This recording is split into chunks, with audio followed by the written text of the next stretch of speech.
सी के अंदर Singapore, Japan और अमेरिका की मुश्तरका बहरी मशकें भी शुरू हो गई हैं और दो बहरी अड्डे जो हैं, दो बहरी बेड़े जो हैं इस वक्त वो अमेरिका के वो इस खित्ते में आ गए हैं।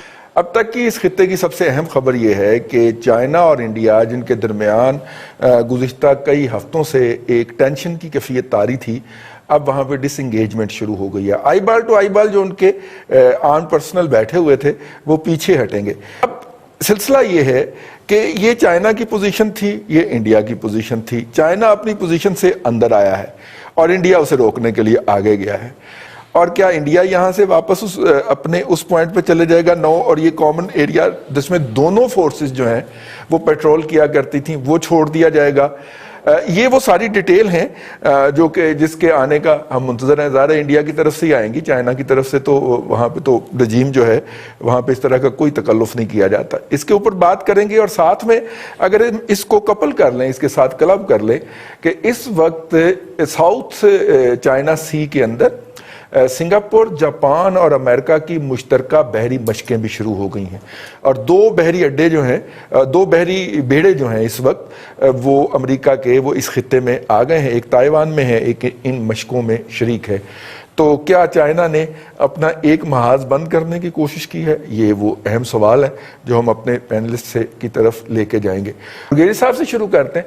बरगेरी साहब, इंडिया ने डिसंगेजमेंट स्टार्ट कर दी है और इस वक्त इंडियन मीडिया जो है वो इसको अपनी एक बहुत बड़ी फतह करार दे रहा है मोदी की। लेकिन ये बताइएगा कि ये जो चाइना ने आगे आया था तो क्या वो चाइना उसी लेवल पे चला जाएगा सर?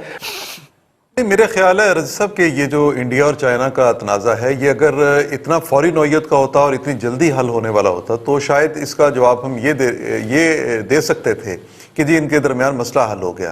बुनियादी तौर पर देखिए ये मसला पैदा क्यों हुआ और चाइना को इंडिया से क्या तहफ़्फ़ुज़ात थे, इंडिया के वो कौन से इक़दाम थे जिस तरह की प्लानिंग लेके, जो हिकमत अमली लेके, जो दुनिया के लिए एक सादी एक प्लान लेके वो निकला था, उसमें इंडिया ने उसको अपना एक हरीफ बना लिया और हर जगह पे चाइना की मुखालफत की। ये मुखालफतें जो हैं वो इस हद तक हैं कि इंडिया समझता है कि चाइना को वो किसी भी जगह पे रोकना चाहे तो रोक सकता है। उसने उन मुतनाज़ इलाकों में वो कुछ कंस्ट्रक्शंस जो हैं वो ऐसी की जिसको चाइना अपने लिए एक ख़तरा समझ रहा था और वो जाहिर है कि उसके लिए तिब्बत और पाकिस्तान के लिए आने वाले रास्ते जो हैं उनका दिफा करना भी उसका मकसद था। 1.5 किलोमीटर चाइना की फौजें जो हैं ये वापस गई हैं कुछ एरियाज से। मोदी की जो वहाँ पे लद्दाख का दौरा था और उसके बाद मैं नहीं समझता कि उसके टारगेट्स को बहुत छोटे हैं।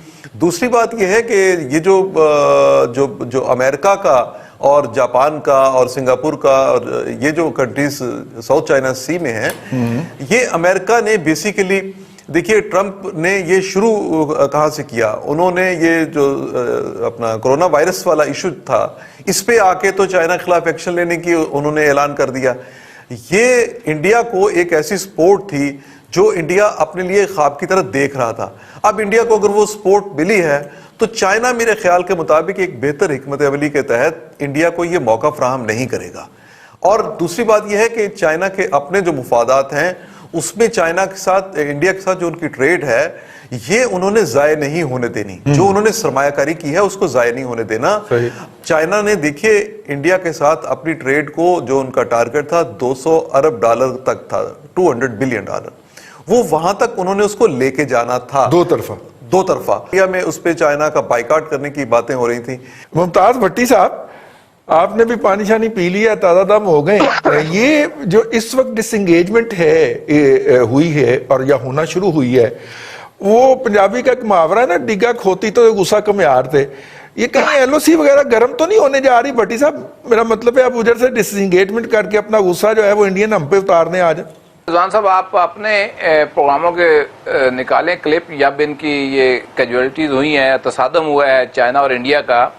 उससे पहले मैं तवातुर के साथ एक बात कह रहा था जी, बिल्कुल, अगर आपको याद हो कि ये मामला बहुत आगे तक नहीं जाएगा। इसमें चाइना जो है वो गलती पे नहीं था, इनके लोग उनके कैंप के अंदर गए। एनीओ अमेरिका या बाकी कुव्वतें उसको ले जाना चाहती थी चाइना के खिलाफ। डिसंगेजमेंट हुई है, कुछ चीन जो है फिंगर 5 से 4 तक आया है और क्लेम अगरचे इंडिया का इससे आगे है, देखें जी वो देखा पीछे हट गए। तो बस इंटरनल कंजम्पशन के लिए ये मोदी का मसला तो हल हो गया। अब रह गई बात कि जी बॉर्डर के ऊपर दोबारा कोई ऐसा इशू ना हो, तो लगता नहीं है कि इस सारी जो सूरत हाल अब तक बिल्डअप हुई उसके बाद कोई मजीद गुंजाइश रह गई है या इंडिया इस हद तक दोबारा जाने की कोशिश करेगा। अरसलान भट्टी साहब, देखिए इंडियंस जो हैं, मैं उनका मीडिया सुन रहा था, वो कहते हैं जी हमने जो 59 उनकी ऑनलाइन ऐप्स थी उनका बाइकाट किया और चाइना को जो है वो बाइकाट की धमकी दी, ट्रेड बाइकाट की, और कहा कि जनाब आइंदा किसी प्रोजेक्ट के अंदर चाइना को शरीक नहीं करेंगे। उसके नतीजे के अंदर चाइना अंडर प्रेशर आके तो डिसएंगेजमेंट हुआ। ये बड़ा फुल थ्रॉटल इस वक्त वो की इकोनॉमी और उनकी तजारत जो है वो बहुत ज्यादा है, उसके बगैर ना इंडिया चल सकता है, चाइना तो कहीं भी चल सकता है ना जी। उसको तो आपको पता ही है कि उस पर कोई ज्यादा उम्मीद हमें भी नहीं है। और हमने जिस तरह कश्मीर की बात जो भट्टी साहब कर रहे थे, मैं भी उसी पे आ रहा हूँ कि कश्मीर के ऊपर जिस तरह हमने बैकफुट पे खेलते हुए अपने आप को बोल्ड करवाया है विकेटों पे, बिल्कुल दरमियान वाली विकेट हमने अपनी उड़वा ली है। तो मुझे सिर्फ ये समझ नहीं आती है कि अभी भी हम दावा ये कर रहे हैं जी कि हम उनके साथ हैं, लेकिन मुझे समझ नहीं आ रही थी किस तरह का साथ है ये कि हम आउट भी हुए हैं, हम बोल भी नहीं रहे। According to some reports, Indian Army has started its artillery and is currently doing heavy fire on Chinese positions. Increased Indian activity is seen in Niti Valley, Uttarakhand as well as in Arunachal Pradesh. After seeing this, we can clearly see India-China war is inevitable. May the souls of our soldiers rest in glory. It is high time for us that we start boycotting Chinese in every possible way.